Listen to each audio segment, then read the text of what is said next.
Good morning, Rams, and welcome back to the Ram Report Morning Show. I'm your host, Parker Bennick, as always, bringing you the Heightstown Scoop.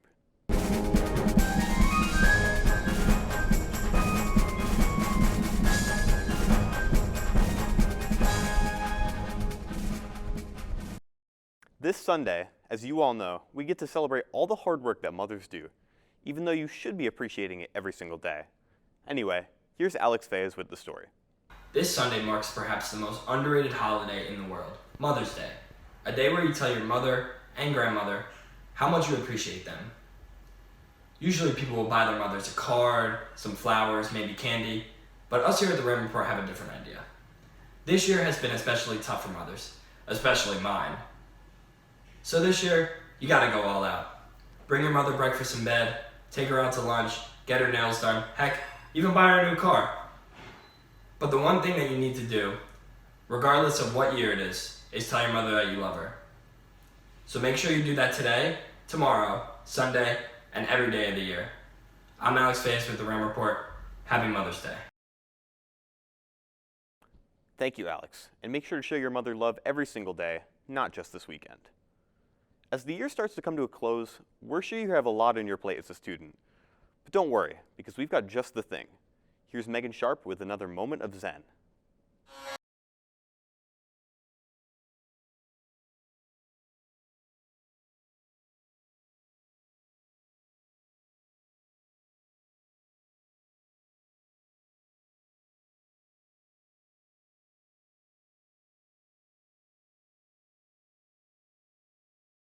I'm Meghan, and welcome to the Stress Less with Art segment.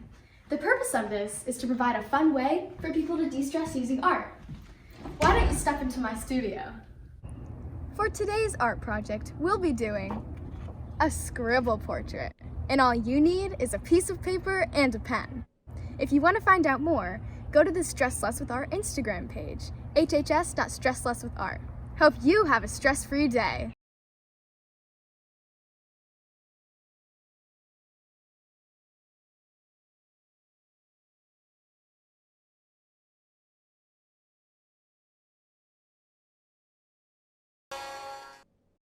Thank you, Meghan. I'm certainly feeling at peace after that moment of Zen. On Monday this week, Governor Murphy made a big announcement about changing COVID restrictions. Here's Laura Pavlovic with the story. New Jersey Governor Phil Murphy has announced that the state will be lifting many of its COVID-19 safety measures and restrictions in the next coming weeks. With case numbers trending lower, this has allowed for indoor dining capacity to move to 100%, as well as capacity for outdoor gatherings. These changes will be effective on May 19th. Despite numbers trending lower in New Jersey and the United States as a whole, countries like India have been experiencing a massive spike in COVID-19 cases. Governor Phil Murphy said that the situation is dire after speaking with the Indian ambassador to the United States, Taranjeet Singh Sandhu. In India, oxygen is running out, intensive care units are operating at full capacity, and nearly all ventilators are in use. Just last weekend, India broke new records with over 400,000 new cases being reported in one day. As the death toll mounts, the night skies in some Indian cities glow from the funeral pyres as crematories are overwhelmed and bodies are burned in the open air. Experts say that the situation in India will get worse, and that's why the White House has said that it would make available resources of raw materials urgently needed for India to manufacture the AstraZeneca vaccine.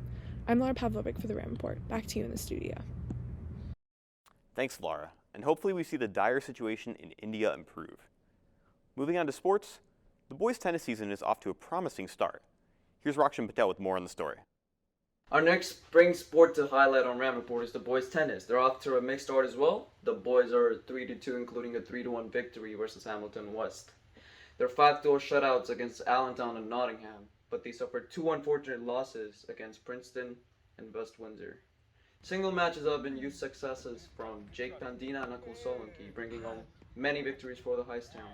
When it comes to doubles, Seth Singar and Suraj have been a dynamic duo and been contributing for the Rams. We wish our boys the best as they take on Hopewell Valley later on today at 4:30.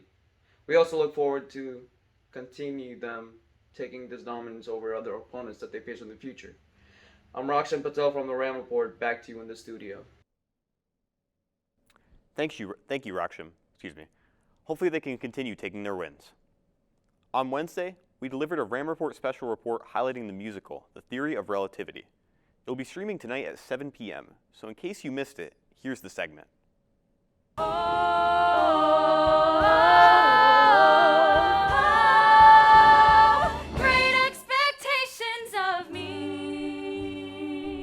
On May 7th at 7 p.m., we will be live streaming the Heightstown Drama Club's epic performance of The Theory of Relativity.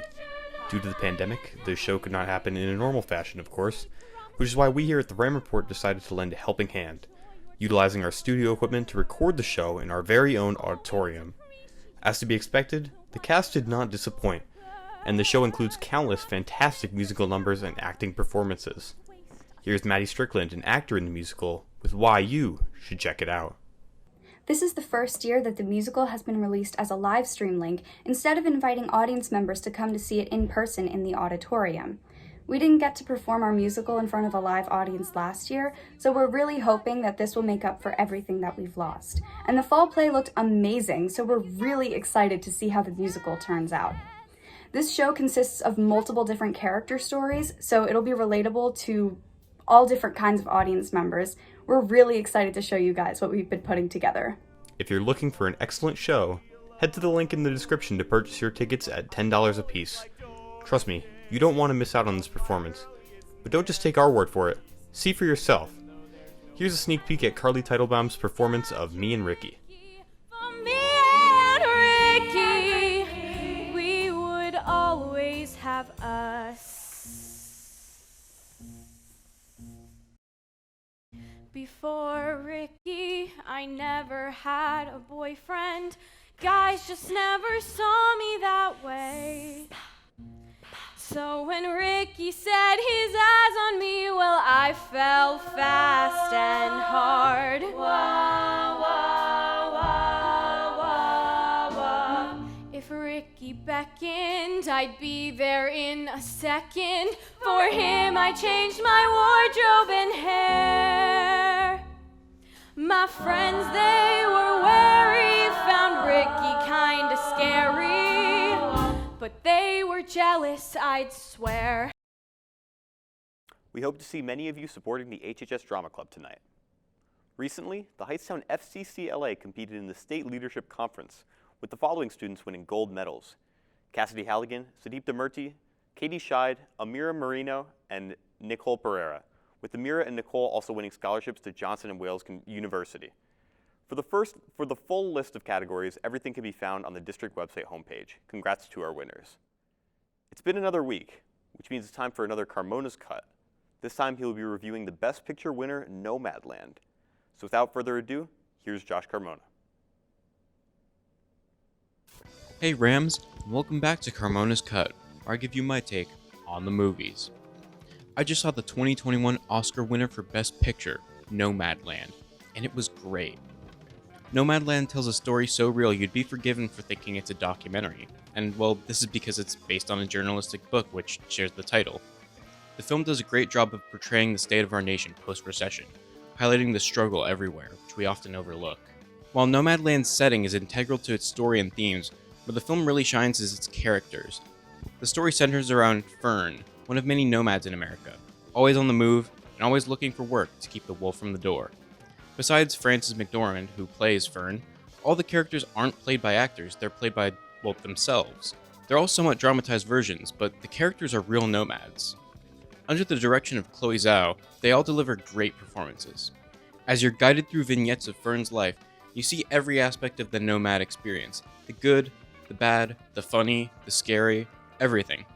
The film's really powerful, and it did strike me as, exactly the kind of film the Academy likes to reward. Regardless, Nomadland is a beautiful, harrowing, and authentic movie that I think everyone should watch. I'd give this film a solid 4.5 out of 5 Rams. Go check it out. I'm Josh Carmona with the Ram Report. Back to you. Thank you, Josh, and be sure to check out Nomadland if you haven't already. Well, that finishes this week's episode of the Ram Report. Thanks for tuning in, and subscribe to the channel for more Heightstown news. Stay safe, have a good weekend, and as always, have a Ramtastic day.